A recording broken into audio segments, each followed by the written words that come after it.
Belasan pesawat kargo Amerika Serikat dan Jerman dilaporkan telah tiba di Israel. Pesawat-pesawat tersebut diduga membawa peralatan militer untuk membantu IDF menyerang wilayah Iran.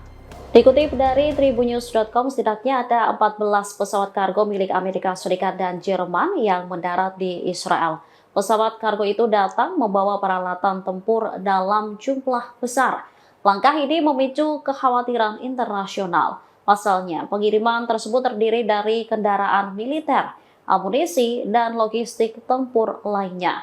Pesawat-pesawat ini mendarat di berbagai pangkalan udara utama di Israel, termasuk dekat Tel Aviv. Kementerian Pertahanan Israel mengonfirmasi bahwa pengiriman tersebut merupakan bagian dari operasi logistik besar-besaran. Senjata tersebut diharapkan bisa memperkuat kesiapan tempur pasukan pertahanan Israel. Mereka menyebut langkah ini sebagai dukungan vital dari sekutu di tengah meningkatnya ancaman keamanan nasional.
Download Tribun X sekarang, menghadirkan lokal menjadi Indonesia.